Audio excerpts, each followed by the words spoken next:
Kinshasa, dans la grande fête de la CAN Handball Senior Dames, dans sa 26e édition. Mesdames et messieurs, bienvenue dans votre podcast sportif DTF Dream Team Forever avec Hakim Kakimosiko. Au menu, la CAN Handball, le public continue de répondre présent et se mobilise de faire de cette compétition un événement. Nous allons parler aussi de la CAF avec la Ligue des Champions, deux clubs congolais qui n'ont pas enregistré de victoires. On va revenir ici au Congo pour parler Illico Cash Ligue 1 avec l'association sportive Vita Club, le roi de derby quinois. Et nous allons terminer avec les Léopards de la République démocratique du Congo, l'an 2024, une année rose et historique pour les Léopards de la République démocratique du Congo. On va décortiquer tous ces sujets ensemble avec notre invité du jour. Lui, vous le connaissez depuis longtemps, depuis de belles lurettes, parmi les coachs, je peux dire, belgo-congolais qui réussissent ici à Kinshasa. Si on parle des papiers qui montent aujourd'hui avec l'association sportive Mania Maignan, il est de là. Eric Chibassou et pourquoi pas aussi les coachs Otis Ngoma, Christian Sengbembe et tous ce sont de la Belgique. On va parler aussi de ça. Hein? Otis c'est de France. Otis c'est de la France. Hein? On parlait de ça aussi aujourd'hui. Coach Eric Chibassou. Bonjour. Bonjour, bienvenue chez nous. Merci encore pour cette invitation et je suis vraiment un plaisir d'être là. C'est une super belle émission. La fièvre de Kinshasa. Ouais, l'embouteillage. Ça va déjà? Oh là là, l'embouteillage, la chaleur, c'est terrible. Mais ça va, on commence déjà un peu à s'adapter un peu. Voilà, Kinshasa, nous sommes déjà dans l'effervescence déjà de la CAN Handball Senior Dame qui se déroule ici dans les deux gymnases du stade de Marteau de la Pentecôte. Vous avez déjà fait un tour? Malheureusement, à cause justement de ces embouteillages. Les embouteillages, oui. Les heures de match sont 18h, 19h. Et le pire, c'est que j'ai ma nièce qui est dans l'équipe nationale, Logan Pina, Loabo. Ouais.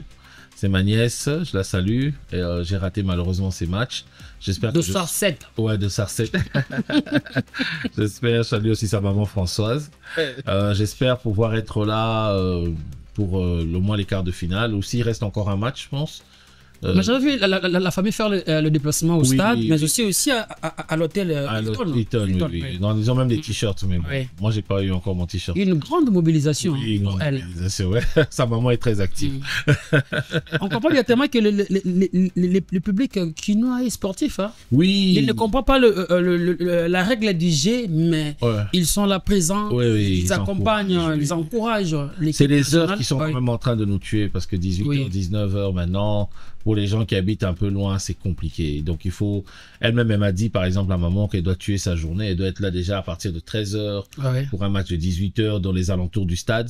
C'est vraiment devenu très, très compliqué. Donc, voilà. Mais sinon, on va essayer d'être là, de l'encourager.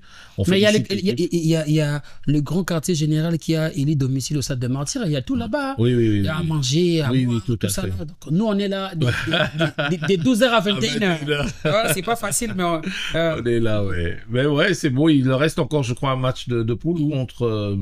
je crois que c'est l'Angola. Angola aujourd'hui. C'est Angola aujourd'hui, c'est un des matchs les plus difficiles. Angola vient quand même de faire une préparation. Ils ont perdu, je crois, de 2 buts ou 3 buts contre la France. Ils ont fait les superbes Jeux Olympiques. Je crois que c'est eux les grands favoris. On part un peu des avant. Ils ont battu le Cameroun qui nous avait battus. Donc c'est pas évident. C'est pas évident, mais bon, on n'a rien à perdre. On est chez nous et essayer d'y aller. Déjà, comme la qualification est en poche, c'est déjà bien et ce sera un match bonus pour l'équipe.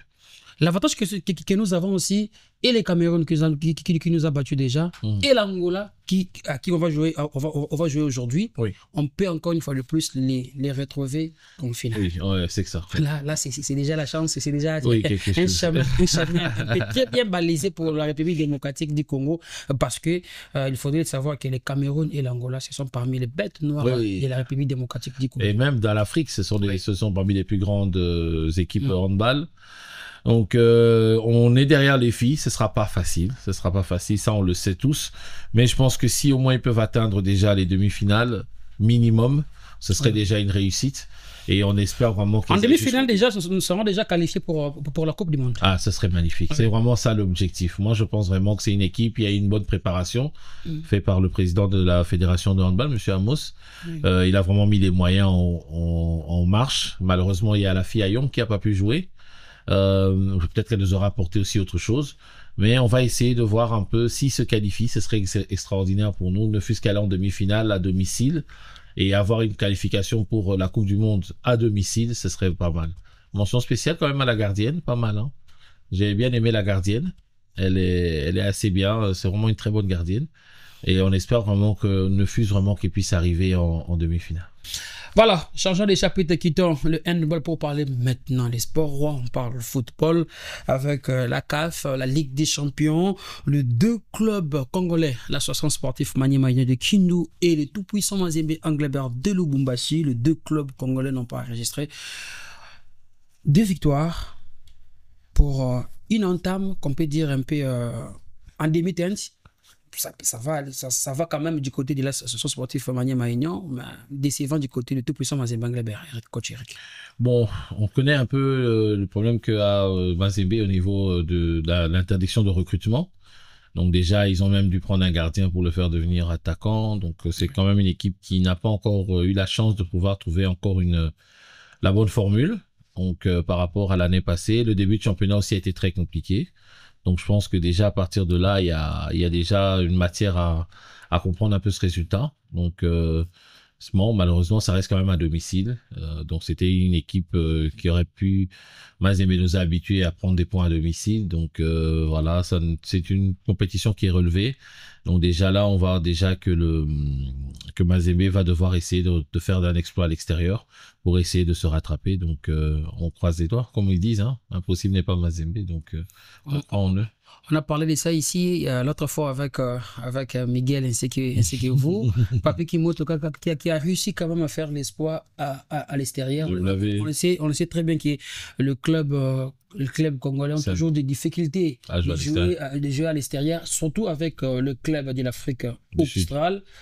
Mais quand même, Papi Kimoto a réalisé un espoir. Ben, je vous l'avais dit ici, hein. J'avais dit, on m'avait dit oui, il avait dit qu'on allait nous massacrer. J'avais dit non.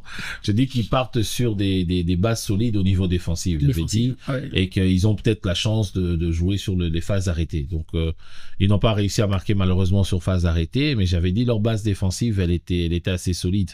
Donc, contre une équipe qui est joueuse, le côté impact physique de Maniema est très compliqué à jouer. Donc là, ils étaient aussi dans un bon jour où tout le monde s'est sacrifié. Ils ont vraiment se sont sacrifiés pour prendre leurs résultats. Et donc ça a vraiment gêné un Sundown aussi qui n'est pas forcément aussi dans sa grande période pour l'instant au niveau africain. Pour l'instant, c'est un Sundown qui a beaucoup de doutes, mais ça reste Sundown. Donc ça, c'est un superbe résultat d'extérieur pour Maniema, parce que c'est quand même, ils ont un groupe qui est très relevé, et prendre un poids à l'extérieur, c'est déjà bien. Comment maintenant Maniema doit faire pour consolider ses rythmes? Voilà, parce qu'on peut s'y bomber maintenant des torses pour dire qu'on a fait déjà un match nul contre Mamelodi Sundowns, sachant bien que le week-end, il faudrait recevoir ici à Kinshasa, le week-end prochain, il faudrait recevoir ici à Kinshasa Raja Club. Ouais, bon après Raja, ça reste aussi un nom, hein. C'est pas une équipe qui est en forme non plus, hein, quand tu regardes à l'heure actuelle. C'est vrai que c'est un grand nom comme Sundown, mais ce sont des équipes qui sont pas très en forme. Maniema a quand même éliminé une grosse équipe de Petro, donc je pense qu'ils ont leur destin en main s'ils gardent les mêmes choses. Le problème c'est que comme c'est à domicile, ça va être un match où ils vont se découvrir, ils vont devoir attaquer aussi pour pouvoir gagner le match. Donc on espère que ça va sourire pour eux. Ils ont déjà une bonne base étant donné qu'ils ont fait un superbe résultat au tour précédent. Donc il y a aussi beaucoup de facteurs qui jouent pour eux ici. La chaleur, les Arabes n'aiment pas trop jouer sur cette chaleur-là. Ils sont habitués, hein. Ouais, mais quand c'est sur le synthétique, ils sont pas très... Quand c'est synthétique, ils se fatiguent assez vite. Quand c'est 13h, 14h, il fait chaud. La chaleur du synthétique, ils n'aiment pas. Si c'est que t'es pelouse, c'est pas grave. Mais synthétique, j'ai remarqué qu'ils n'aiment pas trop le synthétique, à part les Algériens qui ont l'habitude de jouer dessus. Donc, je pense que les Marocains ici, si vraiment côté physique, dans la longueur, et que Maniema, comme j'avais dit la fois passée, tient le 0 ou bien marque avant, peut se retrouver dans un scénario favorable pour pouvoir essayer de faire douter cette équipe du Raja. Donc on peut dire aujourd'hui que si Maniema reste dans cette bonne dynamique, il peut aussi sortir la tête haute. Oui, il peut sortir la tête haute, mais ça reste quand même un groupe où Sundance peut venir te battre ici. Donc, oui. Ouais, c'est ça aussi l'exception. Ouais, c'est ça aussi, oui. Parce que ce ne sont pas des équipes qui ont peur de voyager. Sundance a déjà battu, je crois, Vita ici. Exact. Ils n'ont pas peur de voyager. Eux, ils n'ont pas de problème. Donc, ça reste quand même un groupe qui est très difficile et de gagner ou prendre un point à l'extérieur n'assure pas forcément la victoire. Donc, il faut essayer absolument de capitaliser les points à domicile et essayer de faire douter, grappiller quelques points comme ils l'ont fait à l'extérieur pour essayer justement de se faufiler hors de ce groupe qui serait un exploit parce que c'est quand même un groupe assez relevé. Les Anglais-Toi à domicile devant MC Alger, ils ont remis partout. Maintenant, ils doivent se déplacer pour aller jouer à l'extérieur contre Al Hilal qui a fait tomber Young Afrique à domicile au stade Benjamin Kappa. Ah ben Al Hilal. Al Hilal, c'est pas une très grosse surprise. Ce sera c'est une sorte de petit derby. C'est parce que a Florent qui est justement là-bas. Mais c'est une équipe qui va avec beaucoup plus de sûreté. Ce sera déjà un match capital et décisif. Parce qu'étant donné qu'ils ont réussi à battre Yanga, bon, il faut pas oublier aussi qu'ils ne jouent pas à domicile. Ouais. Donc, ils jouent un match à l'extérieur. Je crois qu'ils jouent quoi en Mauritanie ou je sais pas. Oui. Donc, je sais plus où ils jouent. Et s'ils font leur match là-bas, donc il y a moyen pour Mazembe, normalement, comme c'est un terrain neutre, d'aller essayer de les titiller. Mais là, déjà, ils ont montré que eux, déjà à l'extérieur, ils peuvent faire beaucoup de mal. Et puis, Florent connaît la maison, connaît Mazembe, donc ça sera un beau match à suivre. Est-ce que Mazembe a de la chance de sortir de ces on connaît. Avec l'effectif. Après, là, maintenant, apparemment, ils peuvent encore inscrire des joueurs. L'avantage de Mazembe, c'est une institution qui a l'habitude de ce genre de compétition de haut niveau. Ils savent comment faire, ils savent comment préparer ce genre de match. À l'inverse, un peu de Maniema qui commence à entrer dans ce truc-là, même si on sait que le président... Ils n'ont rien à perdre. Hein. Oui. C'est une première expérience. Ouais, on sait que le président, quand même, le général, lui connaît aussi le haut niveau africain. Donc là, on est dans quelque chose où il faudra absolument que justement l'expérience de la compétition puisse jouer, et Mazembe a cette expérience là, donc espérons que ça va aller par rapport à ça. Espérons que ça va aller. Nous osons croire que de toute façon, on soutient les équipes congolaises, voilà, donc on est tous derrière elles et on espère que le club congolais aller le plus loin possible. Le plus loin possible. La base maintenant, c'est les championnats nationaux. Voilà, maintenant ça va nous permettre directement pour parler Illico Cash Ligue 1 avant de parler de l'association sportive Vita Club. Il faudrait rappeler aussi qu'après le match nul enregistré à l'extérieur contre Mamelodi Sundowns, là, c'est Maniema a chuté. Oui. Ici à Kinshasa devant l'Académie Club Rangers. C'est normal, hein. Souvent, des matchs comme ça à haute pression demandent beaucoup d'énergie au niveau physique et même beaucoup d'énergie au niveau mental.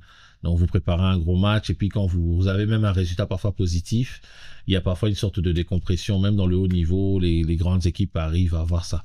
Donc, moi, j'aurais préféré qu'il y ait quand même un temps un peu plus long qu'ils aient à préparer ce match. Je crois que la Ligue doit quand même s'adapter à nos équipes africaines, leur permettre d'avoir un peu plus de temps. C'est pas d'abîmer le calendrier. On le voit par exemple avec des équipes, quand c'est par exemple les équipes comme en France, Paris Saint-Germain joue mardi, au lieu de les faire jouer samedi ou dimanche, on les fait jouer vendredi après-midi pour qu'ils aient au moins plus de jours de récupération. Et là, peut-être qu'il a fait tourner, peut-être qu'il y a aussi la fatigue, il y a eu tout ce qui s'est passé. Déjà, leur voyage avait été compliqué avant de partir. Donc, je pense que c'était un peu prévisible, un peu ça, d'avoir une contre-performance qui suit juste après un match de cette intensité-là. L'association sportive Vita Club qui avait commencé les championnats difficilement avec les Congolais Raoul Chongo. Oui. Je ne sais pas, il est parti, maintenant c'est...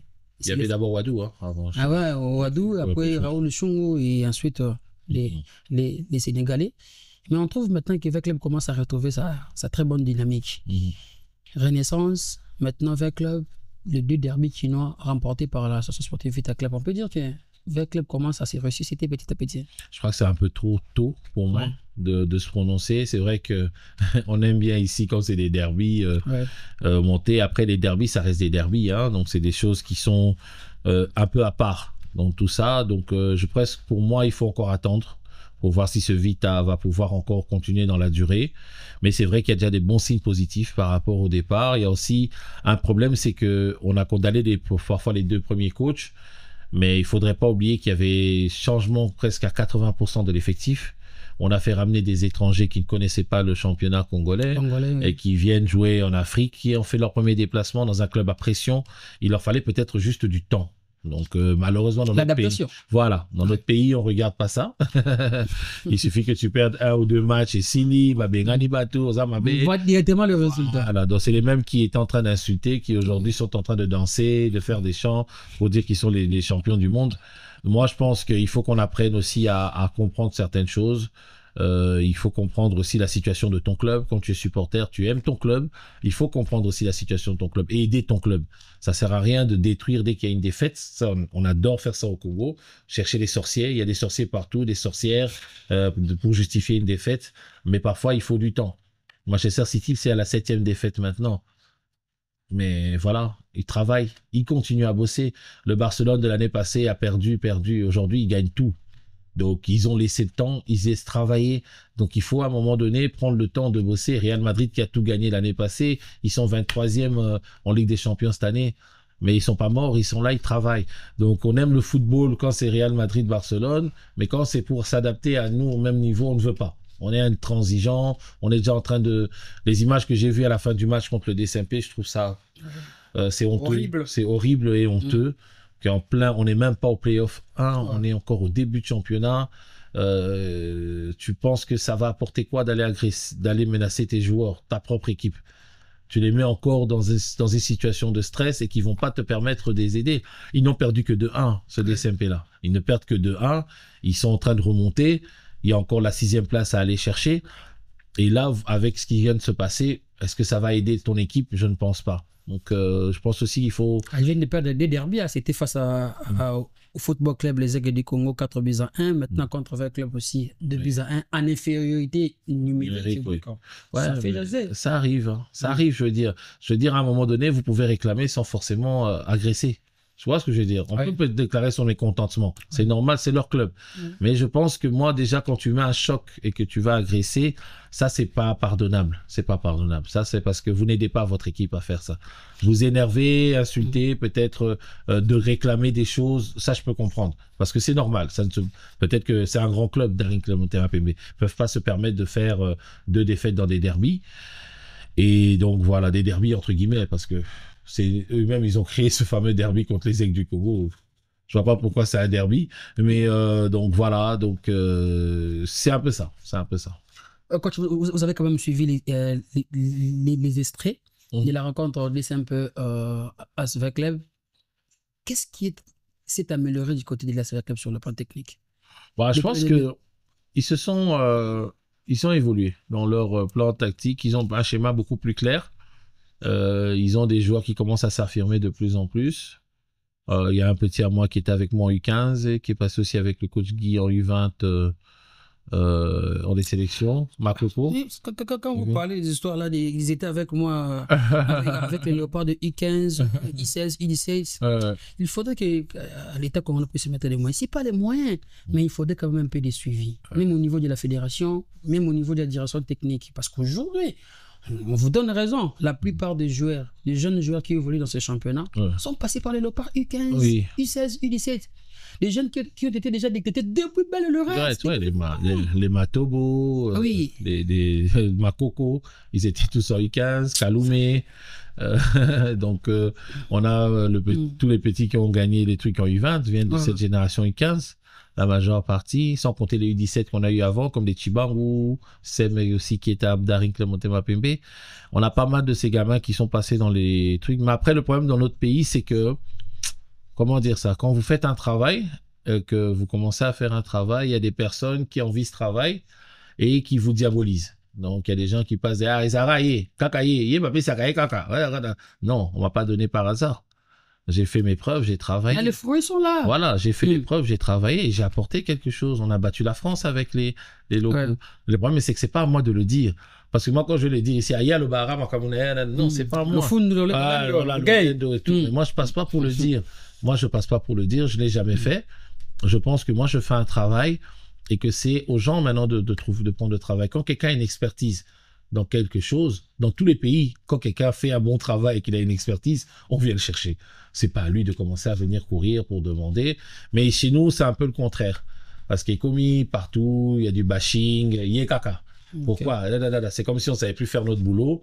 On a refait. Moi, je l'ai fait en Europe. Hein. Aujourd'hui, j'ai pris un gamin de 17 ans. À l'époque, je l'ai détecté à Monaco.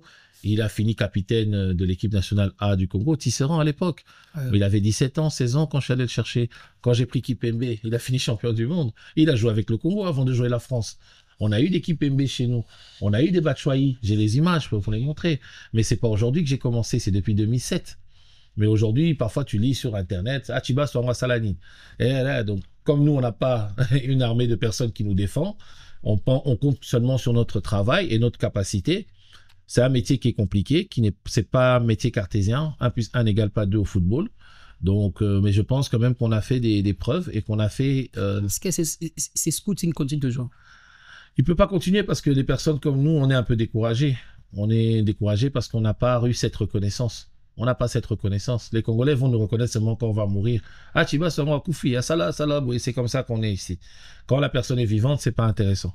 Donc, nous, on essaie simplement, je dis des vérités parce que on est un peu fatigué de ça. On a travaillé, on a beaucoup donné et nous, on a fait nous, notre époque, c'était beaucoup plus compliqué. Moi, j'ai fait des tournois, j'ai fini vice-champion avec 2 jours, parfois 3 jours de préparation, 1 semaine, 100 joueurs en plus, 100 trucs.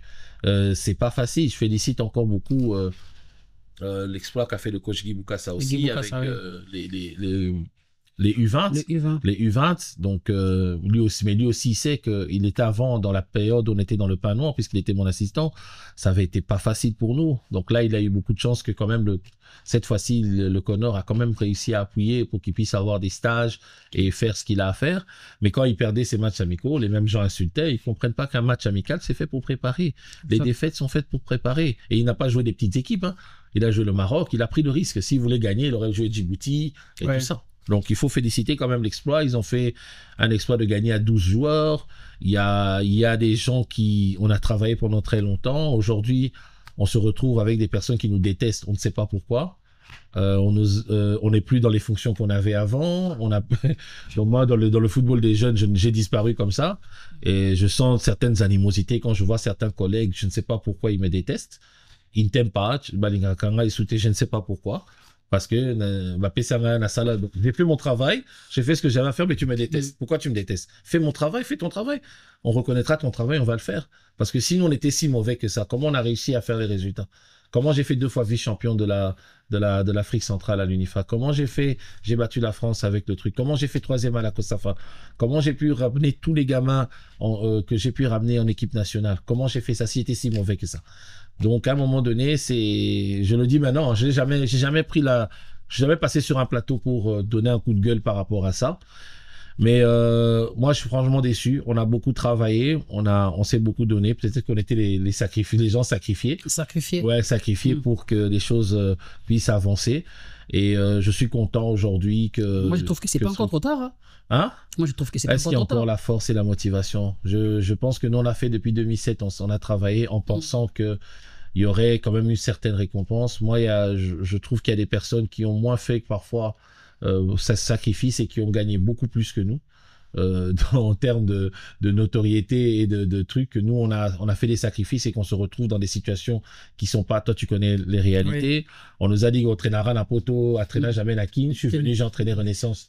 Toi, tu connais, je pense que j'ai fait aussi des résultats. Donc maintenant, je sais pas pourquoi je dois tout le temps me justifier. Puisque si j'ai fait des résultats avec les Léopards, j'ai fait des résultats avec les clubs locaux, que ça soit Don Bosco, Renaissance, c'est qu'il y a quand même je sais pas, peut-être, je sais pas, peut-être que je me trompe. Peut-être que je connais un peu mon boulot, non? Un tout petit peu. Exact. Un tout petit peu. Et donc voilà. Bon, on est là, on essaie de se battre. C'est un métier qui est pas évident. Mais ce qui est triste, c'est que ça nous décourage. Et peut-être qu'un jour, on rentrera en Belgique à l'entraîner les petits blancs. parce que dans notre propre pays, on est venu pour essayer d'apporter une expertise. On nous a pas reconnus et on va la redonner avec les petits blancs qui sont en Belgique ou je sais pas où en Europe. C'est triste. Nous allons croire que après les comités de normalisation de la FECOFA, il y aura le comité exécutif. Peut-être ce comité exécutif pourra mettre les choses dans des très bonnes rails pour permettre en sorte que les choses puissent aller de l'avant. Nous faisons quoi? Parce qu'il y a certaines équipes qui renaissent quand il y a des compétitions. Une semaine d'une compétition, là, il faut faire un peu plus vite. Aujourd'hui, on ne parle plus du U23. On ne parle que du U20 avec Guy Boukassa. Alors, U23 ils ont fait une superbe campagne. Ouais. Et puis même, si les U23 pouvaient rester en activité, il y a des gamins, comme on a vu à Lupopo, notre petit Denis Moutuy, là, il a marqué il n'y a pas longtemps. Le Mboma, James Mboma et Onoya ont des superbes matchs en Ligue des Champions. En Ligue des Champions. Sans compter, si tu vas chercher Kayembe, ici, il y a un truc à Les Aigles. Il fait des beaux matchs. Donc, on a des joueurs. Il y a aussi des Denis Moutuy, là. Oui, c'est celui qui a marqué, j'ai dit, Denis Moutuy, qui a marqué contre Lupopo. Donc, voilà, sans compter ceux qui sont expatriés aussi. Donc, je pense aussi que là, le problème qui se... ça m'a puisé là-bas. Voilà. Donc, il a été intelligent. Il y a des qualités parce que quand tu vois l'effectif de Maniema qui fait avec des jeunes locaux, ça marche bien. Exact. Pourquoi alors pourquoi on ne donne pas cette opportunité de travailler?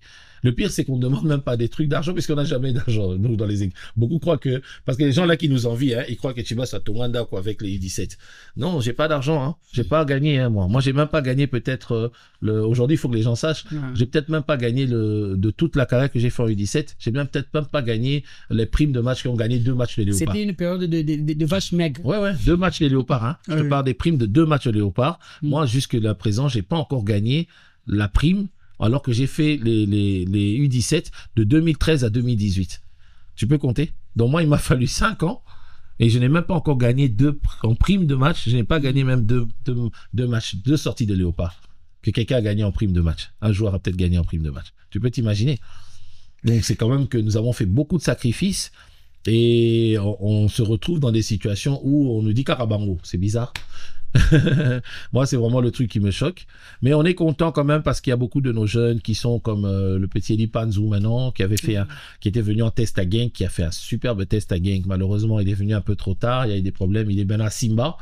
Ouais, on a des très belles générations de gamins. Il faut pas oublier que nous, les U17, on a révélé des joueurs comme Chibang. Chibang, n'a jamais joué les Pefkin. Il était bon avec Oudjana, il n'a jamais joué les Pefkin. Isaac Chibang, Et il est passé de je sais même pas, de 3e division. Grâce à U17, il est passé direct à Mazembe. Maintenant, il est au Qatar. Quand on a pris Matobo, n'a jamais joué même la 1re division ici du championnat. Il n'a même pas vu les Pefkin. Je l'ai amené à Les Aigles. Maintenant, il est en train de monter. Il est même à la Chan. On n'en parle pas, il est à la Chan. Les petits, comment il s'appelle le petit Makoko n'a jamais été encore il vient à peine de jouer les Pefkin l'année passée. Et là aujourd'hui il est où? Il est en train d'être à Vita. Donc les équipes de jeunes permettent aussi de révéler des joueurs peut-être qui n'ont pas un cursus.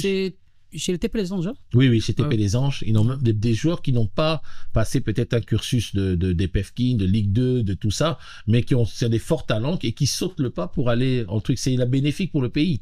Donc, je pensais que ce genre d'initiative devait vraiment être encouragé. On a fait ce qu'on a pu, mais malheureusement, pour l'instant, c'est toujours la même chose. Donc, on fait des one-shots, alors que je pense que si on était organisé un peu comme font le Maroc et tout ça, à l'heure actuelle, on a beaucoup plus de joueurs. On peut même parler encore plus loin.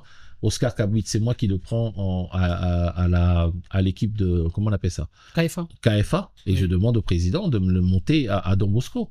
Il joue à Don Bosco, sans avoir joué même le flux. Il n'a jamais joué la Ligue 1 de Lubumbashi. Et le pire encore, c'est que les gens ne savent pas, c'est quand il était à la KFA, il n'a jamais joué de championnat. Ils ont fait une préparation sans championnat. Et il devait jouer le championnat l'année où moi je suis arrivé. J'ai refusé, je les ai pris lui, Banks et le gardien Ike, et je les ai montés chez moi. Et il a fait des matchs qu'il a fait. Aujourd'hui, Banks et Oscar sont à Mazembe. Et ce sont des jeunes garçons qui sont entrés. Ike vient d'être champion avec les U20. Les U20. Ah oui. Donc, ce sont des gamins qu'on a fait monter parce qu'on a vu du talent. Donc, si on arrive à détecter des talents comme ça. Mais aujourd'hui, quand tu vas lire, j'ai lu quelqu'un qui a écrit, il est passé de trucs, il est monté direct, un journaliste qui a dit qu'il est monté directement en équipe A de Mazembe sans passer par les Don Bosco. Donc, vous voyez, il y a même... Ils connaissent même pas l'historique de ces gamins. Mais je dis, on a réussi à faire plein de choses. Mais après, tu vois, il n'y a pas de reconnaissance, en fait. Quand j'ai amené Matobo à la première conférence de presse, tu peux demander même à Sylvie Meya, tout le monde me regardait, coach, tu rigoles ou quoi, c'est quoi? Aujourd'hui, maintenant, c'est tout le monde qui a ramené Matobo. Tout le monde est le papa de Matobo. Donc là, les gens, ils oublient très vite. Donc, on essaie simplement de travailler, de continuer. Et si ça peut aider ces gamins, on peut parler de Manitou Messi aussi, maintenant qui est Amiens, qui joue des matchs de Ligue 2. Manitou est là-bas. Ce sont des petits qu'on a commencé avec eux en U15, U17. Et voilà, on espère que ça va aller pour eux et que les choses vont changer petit à petit. Bon, on continue de grandir. un peu là, quand on partait suivre les matchs au stade, quand on venait suivre les entraînements de Denklem au terrain annexe du stade de Don Marty, avec club s'entraîner au terrain 24 vers la commune de Kinshasa. Quand on regardait ces équipes, on voyait que des vieux. Oui. On voyait que des vieux, tout à fait. Quand maintenant nous avons grandi, on occupe maintenant ces fonctions des journalistes. On part dans des conférences de presse, on regarde ça. Des talents. Oh, putain, voilà. On va risquer une vraiment. Mais cette époque, c'était avec vous et le coach Patrick Mbolopassou. Oui. Vous avez tenté de rajeunir vos équipes, de mettre de jeunes. C'était quoi la vraie motivation? En fait, déjà, de un, nous, quand on est arrivé, c'est qu'il y avait beaucoup d'équipes. Quand on amenait les équipes nationales, il y avait souvent des problèmes d'âge. Moi, j'ai fait les U17 pendant beaucoup d'années, mais je ne sais pas si vous avez entendu une seule fois un scandale de la triche. De la triche. Je n'ai pas eu, moi. Pourquoi je n'ai pas eu ça? Parce que moi, dès que j'ai eu les U17, on n'a jamais vu un article. Je vous défie de trouver un article pour dire qu'on a enlevé 10 U17 de Chibas ou on enlève. Non. Parce que nous avons vraiment pris le pari d'aller chercher des jeunes. Moi, je me suis tapé des matchs dans des Tuscalingili, des matchs de sable. Je suis allé vraiment regarder. J'ai regardé les clubs qui travaillaient le mieux. J'ai regardé des clubs aussi qui avaient une mentalité de travail au niveau qui correspondait un peu à une exigence un peu européenne. Parce qu'il y a parfois des très bons entraîneurs ici au Congo qui ne sont pas au top niveau et qui entraînent des clubs. Je les félicite vraiment. Et il faut vraiment voir qu'ils ont de très bonnes idées, très bonnes idées de travail. Et parfois, ce sont les entraîneurs qui fanfaronnent le moins. Voilà. Il y en a beaucoup qui sont là, mais eux, ils font vraiment un très, très bon travail et qui sont dans les équipes de jeunes, dans les centres de formation, il faut les reconnaître. Et c'est comme ça qu'on a commencé à avoir l'idée de rajeunir vraiment l'effectif et d'amener vraiment quelque chose de tout nouveau avec vraiment des jeunes et qui avaient vraiment des qualités. Parce que la vision est différente aussi. Moi, j'ai eu beaucoup de problèmes avec beaucoup de gens. Pourquoi aux yeux étaient, il y a Messi, il y a Messi, il y a maître, il y a diable. Ils adorent, disons des mots. Et moi, parfois, beaucoup de ce jour-là, je les chassais. Parce que parfois, il n'est pas intelligent, il travaille pas pour l'équipe, il est déjà orgueilleux à un bas âge, ou bien à Zamukolo, mais il a baissé son âge. Et on a fait vraiment, je me rappelle, avant d'aller à la francophonie, on nous a vraiment eu de la pression, hein. Moi, j'ai eu des pressions, j'ai eu des appels de partout, des gouverneurs, des présidents. Moi, quand j'ai perdu contre le Canada le premier match, les gens étaient heureux. Hein. Ça a fêté. Hein. Ah, l'Obaraming a lui. Mais après, quand j'ai battu la France, les gens ont moins parlé. Donc, c'est un peu ça. C'est que après, c'est aux personnes de savoir comment détecter. Mais on a un problème aussi souvent ici, c'est qu'on met beaucoup de sentiments dans le travail. On met beaucoup de sentiments. Même si t'es mon frère, même si t'es mon cousin. J'ai fait les sélections U17 depuis beaucoup d'années. J'ai des cousins, j'ai des frères qui jouent au foot. J'aurais pu les faire entrer. Je les ai jamais fait. Je suis toujours resté intègre dans mon travail et je l'ai fait. Et ça m'a créé beaucoup de problèmes parce que quand tu es intègre, on commence à croire que l'air amour où il y a X, Y, comme d'habitude, parce qu'ils se retrouvent pas, leurs joueurs ne sont pas dedans. C'est comme ça que ça marche ici. Ils essaient toujours de diaboliser le travail des gens. Mais après, moi, je pense qu'il n'y a qu'un seul baromètre, c'est les résultats. C'est vrai, au début peut-être Nalia Kimbourg, mais quels sont mes résultats? Nalia Kimbourg, on m'a mis 2 fois vice-champion.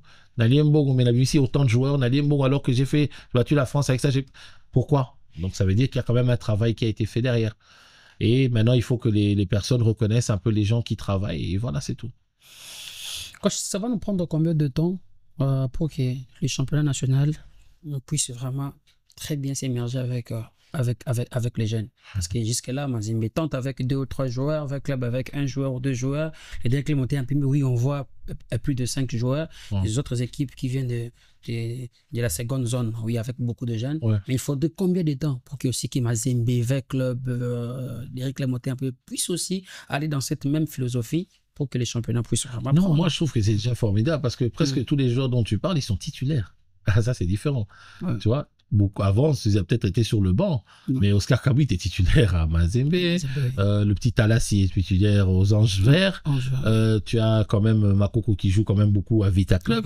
Vita Club, oui. Tu as Berdy qui est quand même titulaire. Il a quand même un volume de jeu. Ouais, voilà, Berdy est titulaire à comment on appelle ça? Berdy est titulaire à DSMP. Tu as quand même Matobo qui est titulaire aux Aigles. Donc ça veut dire que aujourd'hui, c'est déjà bien ce que font le club. C'est que de faire confiance à ces jeunes-là et à les donner du temps de jeu. Et ça nous aide beaucoup, beaucoup, beaucoup, beaucoup parce que ces enfants ont du temps de jeu. Et ils confirment leur prestation de l'équipe nationale au haut niveau. C'est pas facile, hein, je jouais dans les Vita et tout ça. C'est vraiment des petits, il faut féliciter. Talazi, il a marqué ses buts en U20, il est déjà à 2 ou 3 buts en championnat. Voilà, voilà, hier ou avant-hier, Oscar a marqué un doublé. Donc, vous voyez, donc c'est alors qu'il avait été critiqué, alors qu'il est entré dans ce match des A, mais attendez, c'est un petit gamin qui vient de la Roachie et qui vient jouer avec à côté des Bongonda. Il faut encourager cet enfant, c'est magnifique, c'est une belle image. C'est pas un enfant de Kinshasa, c'est un enfant de Lubumbashi. C'est là maintenant que je vais chuter. C'est pour ça que je vous ai pris beaucoup de temps en parlant du championnat national. Ouais. La base est là. Ouais. Vous avez affirmé qu'il y a ces jeunes U20, U17, tout ça, ils sont déjà des titulaires. Ouais. Le niveau du championnat, nous sommes déjà dans les bons. Mm-hmm. On parle maintenant, nous sommes déjà le 3 décembre 2024. Nous tendons déjà vers la fin de cette année. Je l'avais annoncé à l'introduction de ces podcasts que c'était une année assez rose et historique pour la République démocratique du Congo en termes de résultats avec les équipes nationales. Donc, il ne faut pas se limiter seulement avec le senior. Mais avec les équipes nationales, on a réalisé des très bons résultats. Coach, c'était difficile pour retrouver encore un joueur de championnat national, jeune fils qui a 10 ou 15 minutes comme l'a fait Oscar Kabouito. C'est fait, mais on a beaucoup critiqué Sébastien Desabre pour que nous puissions arriver là. Mais on commence d'abord par là. Pourquoi le coach Sébastien Desabre s'appuie beaucoup plus ou toujours avec son effectif? Donc après, le problème qui s'est passé avec nous, c'est que Desabre, il reste à Kinshasa. Et il faut quand même avouer que peut-être que cette année-ci, peut-être on va dire qu'on est en train d'aller dans un bon élan. Et l'année passée, on peut donner même 70% au championnat de l'année passée. Mais il ne faut pas oublier qu'il y a les 2 années d'avant, on a fait des demi-championnats. Les joueurs ne sont pas compétitifs, c'est le gros niveau. C'est pas être méchant, c'est pas être truc. Après, moi, je ne suis pas défenseur de la politique ou avocat de M. Desabre. Mais après, si on analyse nous-mêmes notre championnat, c'était pas possible. Il y a des équipes qui font forfait, Bakindakate, d'autres équipes, on sait pas comment, ils perdent des matchs. On va pas entrer dans ce détail-là. Comment tu veux, les joueurs ne jouent même pas 60 minutes, 60 matchs en 3 saisons. C'est quand même trop peu. C'est quand même trop peu, parce qu'aujourd'hui, un gars comme Piquel, par exemple, même s'il est en D2 en Italie, sur les 3 dernières saisons, il a combien de matchs? Il a plus de 90 matchs. Ouais. Et un local a joué combien de matchs? Sans compter, donc c'est qu'il faut absolument qu'on améliore. À l'époque, quand on avait des locaux, ils jouaient un championnat qui était quand même assez régulier, qui était élevé, et ça permettait de ne pas avoir trop de différence entre les locaux. Après, lui, il a fait un choix. Il a montré qu'il était ouvert parce qu'il a quand même pris Oscar. Je pense que maintenant, il faut qu'on comprenne une chose, qu'il faut d'abord enlever ce débat, justement, de pro-locaux. il faut que si ça soit un local, il faut que ça soit un local qui soit vraiment, vraiment au top. Aujourd'hui, il a peut-être pris le choix de Oscar. Un joueur qui mérite vraiment. Qui mérite, ou bien même peut-être qu'il ne mérite pas, mais c'est peut-être un jeune qu'il a senti avec un potentiel, et qui est différent, qui va lui apporter autre chose. Il a pris. Mais aujourd'hui, moi, je te pose la question. Tu es journaliste, toi, tu suis toute la compétition. En 2 ans, pour toi, quel est le joueur qui est sorti du lot? Quelle est la star vraiment de notre championnat? Il n'y en a pas. Je vous dis, il n'y en a pas. Il n'y en a pas. Régulier, qui est régulier. Non, il n'y en a pas. Il n'y en a pas. C'est la vérité. Même Même moi, je ne sais pas lui donner un nom. Ah oui, il n'y en a pas. Il y a des joueurs qui ont ce potentiel-là, mais est-ce qu'ils ont survolé le championnat comme on voyait avant? Vraiment, tu dis que celui-là, non. Il doit être en équipe nationale. On avait des joueurs qui méritaient d'être là. Mais là, c'est compliqué, hein. Nos championnats sont tellement... on comprend pas ce qui se passe. Cette formule nous aide quand même à faire beaucoup plus de matchs. Mais quand tu regardes la réalité aujourd'hui, si on peut revenir à Tréquin, c'est pas normal qu'un petit comme Matobo vienne sans avoir joué les PFK et soit au-dessus dans notre championnat. Comment ça se fait? Comment le petit Makoko qui vient des terrains sable, qui vient de trucs, c'est lui qu'on sort applaudir dans tout le stade contre Vita Imana? C'était Vita Imana en plus. Ouais. Imagine. Un gamin comme lui, de 18 ans, 19 ans. Mais ils ont joué un championnat régulier, les PFK nous sortent les attentes urbaines. Voilà, c'est des championnats réguliers. C'est championnat régulier. Donc, maintenant, on revient à ce que j'ai dit. Ils jouent 38 matchs. Voilà. C'est suffisant. C'est suffisant. Quand ils jouent là 2 saisons, 3 saisons, c'est fini. Donc c'est au-delà de notre match. Voilà. Donc, on revient à ce que j'ai dit. Oui. Ce sont des gamins qui viennent, mais qui viennent de championnats réguliers. Oui. Le monsieur Alain fait un championnat, organise un super championnat des PFK. Ah oui. Des gamins, à l'heure actuelle, je suis désolé, si je dois faire un recrutement, je vais en PFK. Parce que mine de rien, ces enfants-là, ils jouent tous leurs matchs. Il n'y a pas de forfait. Exact. Il n'y a pas de forfait en PFK. Il n'y a pas de forfait. Il n'y a même pas d'arrangement même. Il n'y a pas d'équipe ou équipe. Non. Tout le monde joue à 100% chaque match. Donc ça veut dire qu'aujourd'hui, on a des équipes comme Roby. Si je dois faire un recrutement, je vais chercher à Roby, je vais chercher à Moueka, je vais chercher à Moueka. Où est-ce que je vais dire? Je vais chercher à Saint-Christian. C'est là où, et bizarrement, ces gamins-là, quand ils arrivent dans Angevert a fait ce parcours-là. Regarde, je comprends maintenant pourquoi les Angevert, les Nujak qui sont pas ridicules.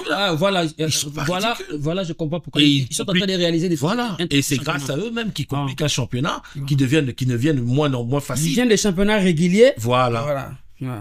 Ils ont plus de matchs même que leurs adversaires. Et encore, la Ligue 2 les baisse un peu de rythme parce qu'il n'y a parfois pas assez de matchs, mais la Ligue 2 de l'année passée a été quand même régulière vers la fin. Donc ils ont quand même beaucoup joué. Et si on les faisait monter des PFK à Ligue 1, beaucoup d'équipes de Ligue 1 auraient des problèmes. Beaucoup d'équipes de Ligue 1 auraient des problèmes. Parce que les PFK, c'est très jeune. Il y a beaucoup d'intensité. Moi, je vais voir les matchs parce que je suis quand même conseiller de l'équipe Les Anges. Je vais voir là-bas, mais l'intensité, elle est énorme. Les matchs ont beaucoup d'intensité, c'est très jeune, il y a des super talents là-bas. Des super talents. Donc, comment faire maintenant pour que ces jeunes puissent intégrer maintenant, comme on dit chez les Allemands, la nationale? Comment ça se passe? Parce que là, on remarque aussi que des sables, on n'échange pratiquement pas. Oui. Il a son effectif, il se base sur cet effectif, il réalise des matchs avec ce même effectif, que ce soit la défaite ou que ce soit la victoire, il est là. Il ne bouge pas un rabis. Oui, parce que c'est une équipe... Comment faire maintenant pour titiller en sorte que ces jeunes-là puissent aussi avoir des En fait, le problème, c'est que nous, on cherche des cadeaux. Il faut qu'Ara soit local. Cadeau, c'est pas un cadeau à la vie, il faut se battre. Hein. Son équipe, elle gagne, hein. Que vous montez, que vous descendez, son équipe gagne. Et le problème, c'est que quel est le bilan de notre équipe au dernier CHAN? Mitigé. Merci. Pas les victoires. Voilà. Donc, vous allez dire à une personne comme lui, un blanc, qui vient, qu'on a des super locaux, mais qui sont allés dans une compétition, ils n'ont même pas marqué un but. Regardons ce CHAN ici. Le CHAN, ce qui va se passer avec Otis, je pense qu'il a mis son adjoint au CHAN, c'est qu'il pense à quelque chose. Les joueurs, je pense que s'ils font un bon match contre le Tchad, qui se qualifient qui font une bonne CHAN, il y aura forcément maintenant des joueurs qui auront le potentiel de monter en équipe A. Dans tous les clubs en Europe, ça se passe comme ça. Il faut que tu brilles avec les U23, il faut que tu brilles avec la réserve pour intégrer les A. Il doit avoir un cursus. C'est pas un cadeau. Il faut des moments sauter directement. Oui. Non, nous, le problème, c'est que on veut seulement voir un local, pour voir un local. Azul local, non. Ouais, il faut quand même qu'il y ait une logique. Il y a un joueur de DCP parce que peut-être il y a Imanamo va s'épeler. Oui, il faut avoir Et puis le problème, c'est que quand tu vas prendre celui-là, il y a l'autre club va dire il faut appeler joueur d'Abisso Moko. Donc tu vas essayer d'inventer un joueur là-bas, même s'il n'a pas le niveau, mais il doit représenter telle couleur, tel non. Je pense qu'aujourd'hui, le CHAN, quand il va arriver, il y a des joueurs qui vont encore se montrer. Ouais, il y a des joueurs qui sont très proches, peut-être des joueurs comme Mika Miché, qui est à Lupopo, qui est quand même quelqu'un de régulier, qui est quelqu'un qui est en train de faire un bon truc. Mais Mika Miché, l'année passée, avait quand même une baisse. Exact. Il est en train de remonter quelque chose. Donc, ça peut être un joueur qui est potentiellement intéressant. Les petits comme Léo Noya, c'est quand même, ça devient... Les Charvet. Mais Sieti, Lupini, Lupini et même... Sieti, le capitaine, j'ai oublié son ancien capitaine l'année passée. Sieti, oui, là, là, j'aime beaucoup ce défenseur. J'aime beaucoup ce défenseur. Très, très bon défenseur. Ce sont des joueurs aussi qui sont en train de montrer au niveau international des belles prédispositions. Orso aussi est en train de monter. Peut-être qu'ils sont pas encore à ce niveau-là, mais je pense qu'il avait aussi, on a aussi un problème, c'est que nous n'avons pas encore eu de tranche, comme j'ai expliqué la fois passée, de matchs amicaux. Nous n'avons que des matchs de compétition. Donc c'est normal. Il va s'appuyer sur un groupe à quel ils vont permettre de gagner. Hein? Est-ce que ce groupe est riche? Que ce groupe est riche, ouais, très riche.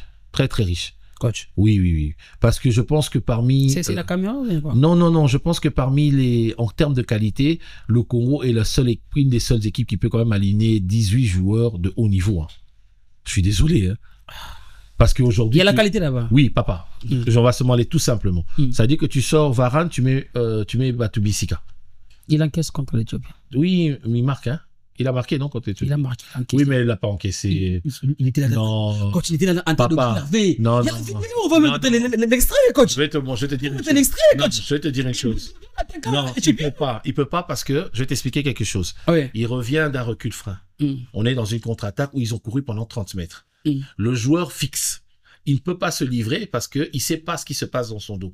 S'il se livre, le gars peut faire une passe en retrait. La seule chose qu'il a à faire, c'est d'empêcher que le gars puisse faire la passe en retrait et faire confiance à son gardien. Et tu verras que c'est comme ça qu'on fait. Tu vois ce qui s'est passé? Je le vois. Ouais. Je ferme les yeux, je le vois directement. Voilà. Il est obligé parce que lui, s'il se livre, à ce moment-là, qu'est-ce qui se passe? C'est pourquoi, après le but, il dit voilà. Voilà, c'est lui. Oui. C'est comme ça. C'est comme ça. C'est le football, c'est comme ça. Okay. Parce que moi, je vais t'engueuler. Si toi, tu sors, on te dribble, là, c'est toi qui es mort. Le défenseur doit comprendre une chose. Tu empêches la passe en retrait, tu amènes l'angle le plus petit possible. Donc, comme lui, il n'a pas la vision, il revient en arrière sans vision. C'est au gardien maintenant de réduire ce petit espace pour ne pas se faire avoir. Le gars ne peut pas apprendre ça. Mais comme le gardien aussi, Lionel, à ce moment-là, il n'a pas eu d'occasion pendant tout le match, il n'est pas dans son match, qu'est-ce qu'il croit? Il pense pas que le gars va faire une frappe enroulée. Tout le monde est sûr qu'il va faire une passe. Et ils sont restés sur ce concept que le gars va faire une passe. Et le gars, il a tenté sa chance, c'est passé. Mais normalement, c'est au gardien d'avancer un tout petit peu. Ouais. C'est très compliqué parce que le problème, c'est que les gens jugent parfois l'action sur la fin. Mais non, il faut regarder le départ. C'est une contre-attaque de presque 30 mètres. Ils sont en train de courir, tu recules en arrière contre un gars qui est rapide et qui pensait d'abord être hors jeu, il n'est pas hors jeu. Vous revenez et tu dois prendre une décision à 1/100 de seconde. Et la meilleure décision à prendre, c'est d'empêcher la passe en retrait et de faire confiance à ton gardien. Il a raison. Donc quand tu vous parlais de la qualité de l'effectif. Oui. Ouais. Donc déjà, Joris Kayembe à la place de Massokou, c'est quand même costaud. Mouffaous. Ouais, Joris, c'est fort. Hein. Joris, c'est titulaire à Genk. Genk fait une superbe Coupe d'Europe. Hein. Aussi. Hein. Donc, c'est quand même quelque chose d'assez costaud. Tu as, comment il s'appelle? Tu as aujourd'hui un joueur remplaçant comme au milieu de terrain, Moukao, qui est un des meilleurs joueurs de Ligue des Champions. Tu as Sadiki. Exceptionnel. Tu as Sadiki. La Ligue des Champions. Là. Ouais, Sadiki vient de faire 2 Coupes d'Europe d'affilée en remplaçant. Kayembe est un des meilleurs joueurs de Ligue de Championship. Tu as quand même un joueur comme Silas qui joue quand même la Ligue des Champions, même s'il n'est pas truc et sous. Tu as 3 attaquants qui sont parmi les meilleurs même de leur pays. Banza est le meilleur buteur de Turquie. Tu as Maïli qui est quand même un des meilleurs buteurs d'Afrique. Ouais, Pyramide. Oui, tu as, comment il s'appelle, le troisième, Essendé, qui a fait une très bonne, même si c'est un petit qui a encore beaucoup de manque, mais c'est un gars qui a quand même, qui est arrivé en Bundesliga, qui est titulaire en Bundesliga maintenant. Donc, tu as Bongoda, tu as Wissa d'un côté, tu peux même changer en mettant Meshak, qui est un des meilleurs joueurs en Suisse, qui a même qui fait des Ligues des Champions. Mon gars, tu vas me dire que là, tu n'as pas 8 joueurs sur le banc de haut niveau? Tu as 3 gardiens, tu sais même pas lequel choisir. Ça fait longtemps qu'on n'a pas 3 gardiens de ce niveau-là. On n'a pas jamais eu ça. Donc, ça veut dire qu'aujourd'hui, tu vas pas me dire que cet effectif est mauvais. Déjà, beaucoup d'effectifs, déjà, quand ils ont déjà 14-15 joueurs de haut niveau, ils sont contents. Ils peuvent même remettre des joueurs qui sont moyens. Mais nous, le Congo, on est capable de faire remplacer les joueurs titulaires par au moins 8 joueurs qui ont la qualité. Balikwisha est entré, il est mauvais. T'as trouvé Balikwisha mauvais, toi? Non, pas du tout. C'est un bon. Le petit, là, même s'il a raté son match ici, beaucoup là. C'est pas mauvais, hein. Beaucoup. Beaucoup, c'est un des meilleurs joueurs de la Coupe du Monde du 17, hein, il y a quelques années. Dépasse décisif en Tanzanie. Voilà. Donc, c'est un gamin qui n'est pas mauvais. Donc, moi, je vois pas où est-ce qu'on a un problème. Et t'as sur le banc, t'as Kakuta. Vous aviez pleuré Kakuta pendant des années. Kakuta est sur le banc, il joue même plus. Donc, t'as quand même un bel effectif. On est très exigeant avec cette équipe, mais en termes parce que on veut du beau jeu. Le Congolais a l'Inkarabal et à Kitoko. Mais enlever d'abord cette idée-là et regarder les faits. Si on regarde les faits, qu'est-ce qu'on peut dire? C'est une super belle équipe. Coach, comment faire maintenant pour préparer bien l'année 2025? Parce que là, vous avez quand même pris le temps de dire que c'est un très bon effectif. Ouais. Mais les 2 dernières défaites a fait en sorte que Bosoto, la République démocratique du Congo, peut-être que ça fait sortir. Comment faire maintenant pour que nous puissions très bien aborder l'an 2025? Parce qu'au mois de mars, déjà, on reprend. Moi, je vais te dire, pour revenir même un peu entre les 2 questions que tu as posées, regarde l'effectif du Ghana. Et même les experts ont dit, hein, le Ghana s'est qualifié pour des Coupes du Monde, a fait des belles Coupes d'Afrique, hein, avec un effectif qui était plus mauvais que cet effectif qu'ils ont là. Cette année-ci, là, le Ghana, là, en termes d'individualité, a des joueurs de très haut niveau. Il est titulaire à Arsenal, hein. Ils ont des joueurs, des titulaires partout dans les clubs où ils sont, en première ligue, même plus que nous, dans les premiers championnats. Ils ont fini quantième de leur poule? Dernier. Tu vois? Ça veut dire qu'aujourd'hui, quand tu analyses ça, ils jouent du beau football, ils sont derniers. Aujourd'hui, il faut comprendre une chose. Maintenant, nous, on critique un entraîneur qui ne joue pas le football que l'on veut, mais qui nous fait qualifier pour la CAN. Alors, si on était le Ghana, on aurait dit quoi? On aurait été heureux, donc tout le monde veut être le Ghana. Moi, je pense qu'aujourd'hui, il faut y aller, il faut arriver dans ces compétitions-là. Il faut y arriver. C'est pas comme nous on veut, mais on est qualifié. Après, maintenant, on peut être exigeant sur certains détails. Comme je l'ai expliqué l'autre fois, on n'est pas encore très bien dans les... Avec le temps, normalement, on aurait dû être beaucoup mieux dans l'animation offensive. Il nous manque beaucoup, il n'y a pas assez de présence dans la zone de finition. Il y a encore un peu ce problème d'automatisme. On n'a pas encore vu des combinaisons, comment on appelle ça, un peu plus... qu'on sente vraiment des automatismes un peu entre les trucs, un peu comme le but qu'on a marqué contre l'Éthiopie. On aurait bien voulu que ce genre de but se passe un peu plus. On est un peu trop militaire, je trouve. On manque parfois un peu de... Comment on appelle ça? D'ingéniosité, en fait. Que les joueurs soient un peu... tu vois, le coach te donne un système de jeu et un plan de jeu. Toi, le meilleur joueur, et tu dois rajouter maintenant ta touche au-dessus. Exactement. Et il y a un manque de prise d'initiative, moi, je trouve. Il faut qu'il y ait des prises d'initiative et pour que les joueurs puissent comprendre un peu ça. C'est ce qui nous manque, je pense, pour l'instant. Donc moi, ce qui m'intéresserait vraiment, c'est cette amélioration sur les phases offensives. Mais aujourd'hui, moi, je peux te dire une chose, beaucoup d'équipes ne veulent pas jouer l'art des Congo. Hein. Ça fait très longtemps qu'on fait peur. On a fait 1-1 au Sénégal. Hein. Exact. Tu te rappelles d'avant? On allait au Sénégal, on était sûr de faire 1-1. Ah non, pas du tout. Là, tu as joué avec Kaloulou. Pas du tout. Tu as joué avec Kaloulou. Tu n'as même pas joué ces 2 matchs ou ces 4 derniers matchs avec Touanzébé. Touanzébé est le joueur qu'on passe le moins en première ligue, qui est le meilleur championnat du monde. Il n'est même pas défenseur droit de formation. Mais c'est le joueur qui a subi 0 dribble. Même contre les Saka, les trucs là. Personne ne le passait. Il est le meilleur défenseur de la première ligue. Et il n'a même pas joué avec nous, ces matchs-ci. Tu vas me dire qu'on n'a pas un bel effectif. C'est vraiment sûr. Oui, ça n'a pas joué. Hein. Papa, oui, ça n'a pas joué. On a joué sans Wissa, sans Touanzébé. Oh, mon frère, on a quand même un bel effectif. On a un très bel effectif. Si on va encore même plus loin, on a encore des gamins sur le continent africain qui font des belles choses. Il y a Claudie Likonza qui peut être intéressant. On a Pian Zengele à Yanga. On a au Koweït, on a Arsène Zola. On a quand même des joueurs aussi sur le plan africain aussi qui ont une très belle cote. Et lui, maintenant, Panzou à Simba. Donc on a encore, même déjà sur le plan national, sur le plan continental, on a de très très bons joueurs. Donc je pense qu'aujourd'hui, le Congo, si on arrive vraiment à arranger juste ce problème d'animation, moi, je pense que les gens ne réclament pas le bon problème, en fait. On est en train de parler d'effectifs, de trucs. Non, on a déjà les joueurs de locaux. Non, il faut se concentrer sur cette équipe-là. Et je pense que petit à petit, les choses vont avancer et vont évoluer. Comment améliorer cette animation offensive? Je ne suis pas le coach de l'équipe nationale. Je ne veux pas faire le donneur de leçons. Mais on doit l'améliorer pour que nous puissions bien aborder les mois de mars. Oui. Moi, parce que si l'effectif est riche, ouais. Vous l'avez démontré. Il y a le follower qui va nous suivre, qui va dire que oui, exactement, nous avons quand même des très bons joueurs. Ouais, très bons joueurs. Mais ça ne marche pas. Ouais. On réussit quand même à faire des résultats, à gagner. Hakim, ça n'a pas de sens ce que tu dis. Tu dis quelque chose et son contraire. Ça marche pas comment? Tu n'es pas qualifié pour la CAN? Non, on parle en termes de jeu. Je sais pas. Tu n'avais pas 12 sur 12? Tu n'avais pas 12 sur 12? Oui. Tu avais combien de buts encaissés après la 4e journée? 0 but encaissé. Et ça marche pas en quoi? Vous avez parlé de ça ici, non? Les Congolais veulent aussi voir que toi, tu es le football actuel, les gens ne vont peut-être pas aimer ce que je vais dire. Mais le football est devenu encore un peu plus compliqué. Papa, le football, c'est des statistiques.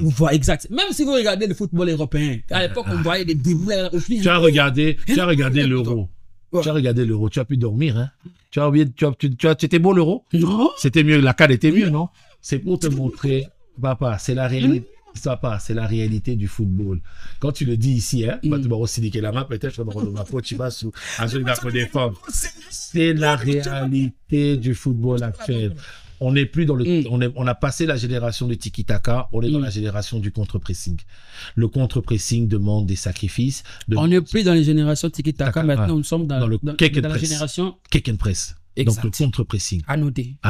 Ouais. Nous sommes dans la génération du contre-pressing. Il y a des vagues comme ça, on appelle ça des cycles dans le football. Les cycles passent. Le cycle du tiki-taka est passé. Mais nous, les Congolais, on est restés dans les Barcelone, là, tiki-taka des Iniesta et des Xavi. Ce truc ne marche plus. Regardez Luis Enrique, comment il a du mal à l'imposer au Paris Saint-Germain.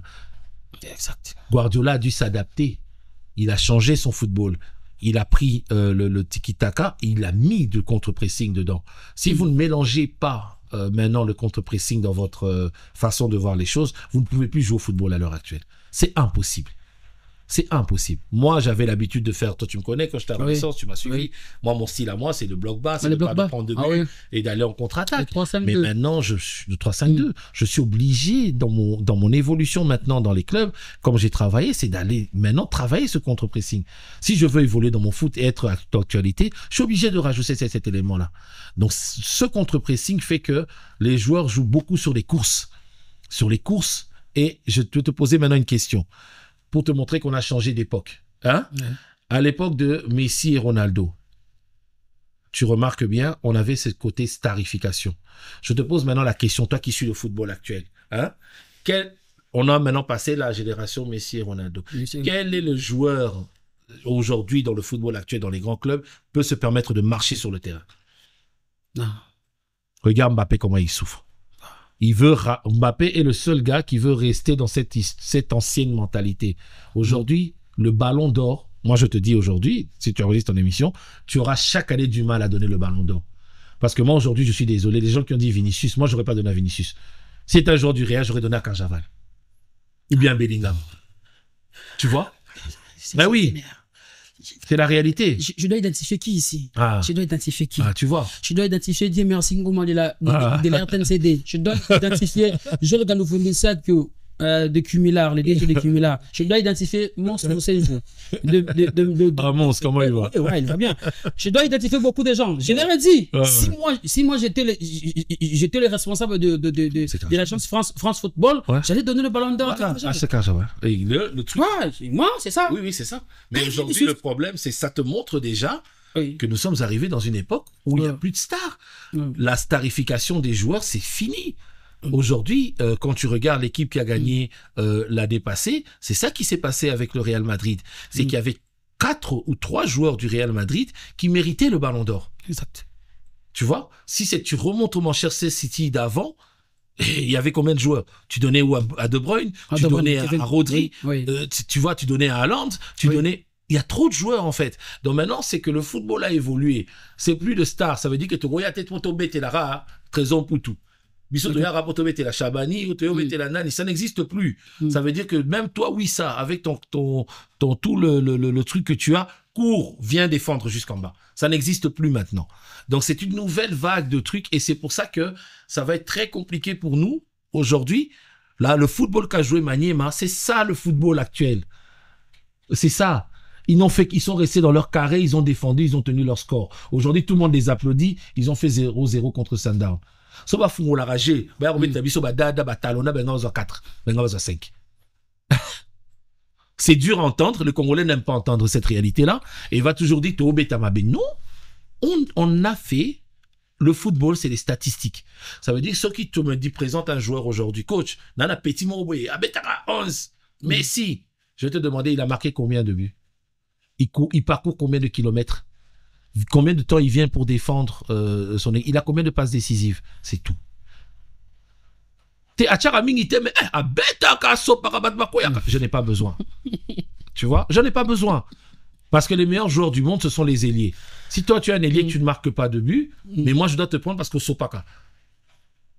Tu vois? On doit un peu apprendre à évoluer dans notre mentalité. Le football a changé. Il faut des résultats.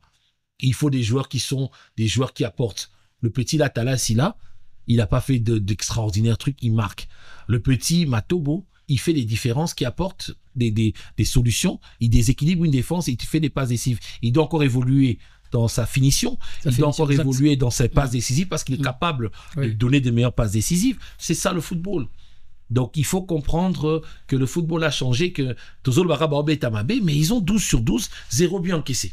Voilà, coach, nous sommes arrivés. Combien de buts marqués? Ils avaient plus d'une dizaine de buts marqués. Ah oui, beaucoup de buts. On peut dire qu'on peut aller dans l'année 2025 avec le même effectif, mais tout en changeant tout simplement l'animation. Oui, je pense que là maintenant, dans cette deuxième Coupe d'Afrique, je pense que là, les gens vont être beaucoup plus exigeants avec le coach. Parce que je pense que nous avons fait quand même 4e l'année passée. C'est lui-même qui a fait ce résultat-là. Donc, quand tu as fait 4e d'une compétition, les gens s'attendent à ce que tu fasses 3e, deuxième ou mieux et que nous ayons beaucoup plus de certitude dans ce qu'on a fait. Je pense que le stage d'avant Coupe d'Afrique va être très important. Et c'est là où l'équipe doit vraiment essayer de travailler et voir si on doit être ambitieux ou pas. Mais je pense qu'avec les qualificatifs qu'il a fait, si apparemment même on a encore le truc est en cours, non, pour la récupération des points du Soudan. Si ça marche, par exemple, on se retrouve premier de notre poule pour la Coupe du Monde et qu'on gagne encore les 2 matchs déjà de mars, on est prétendant pour la Coupe du Monde. Je pense que là, maintenant, il faut comprendre que tout l'état d'esprit de l'équipe nationale doit changer. Et c'est là où je rejoins les autres personnes qui veulent un peu plus. Là, à ce moment-là, on pourra demander à l'équipe nationale de nous produire beaucoup plus. Parce que là, maintenant, nous avons quand même plus de certitude. Il connaît mieux son groupe et il peut maintenant apporter beaucoup plus de choses à cet effectif-là. Accent Isana, comme on dit en Swahili. Merci beaucoup, coach. Matondo. Toi, ça qui dit. Toi, ça qui dit là pour avoir accepté quand même, encore une fois de plus, notre invitation. Oui, c'est vraiment un plaisir. C'est une superbe plateforme. Comme le dit le DG, je suis chez moi ici, donc vous m'appelez quand vous voulez. Je suis pas là pour longtemps. Je vais rentrer bientôt dans le froid. Mais tant que je suis là, s'il y a moyen... En une minute, si vous voulez, coach, on va vraiment arriver à la fin. Comment ça évolue votre académie? Je sais pas. Ah oui, je suis venu ici en place pour mettre en place mon académie ETA, qui est Excellence Training Academy. C'est une académie qui est maintenant venue révolutionner un peu. On va essayer de créer des activités dans le sport, ici au Congo, en commençant par Kinshasa. Avant, je l'avais créé sur une académie qui était beaucoup plus sur des trucs spontanés. Maintenant, ETA va vraiment créer quelque chose. Je ne peux pas encore l'annoncer maintenant. Okay. Je suis en train d'essayer de... J'ai monté un projet que je vais présenter aux autorités. J'ai décidé quand même de laisser quand même ma trace quelque part, comme j'ai travaillé depuis longtemps chez les jeunes. Ça fait plus de 20 ans que je suis entraîneur. Je pense qu'aujourd'hui, maintenant, j'ai envie de faire quelque chose qui va aider que dans le foot, toujours dans le foot, mais pas que au niveau national, même au niveau populaire, essayer de faire quelque chose. Et cette académie s'aligne dans ce registre-là. Donc bientôt, je suis venu justement pour défendre ce projet-là.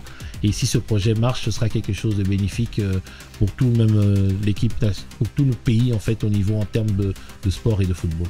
Merci beaucoup, coach. Merci encore. Merci beaucoup à la grande famille de Dream Télévision, Divin Potou, Billy L6, ainsi qu'à tout le corps administratif de cette entreprise. Donc, c'était de la pédagogie qu'on a beaucoup appris aujourd'hui. Hein. Ensemble avec vous, on a beaucoup appris. Alors, n'oubliez pas de laisser vos commentaires parce que notre invité sera là pour de jeter un coup d'œil pour voir comment est-ce qu'elle allait réagir.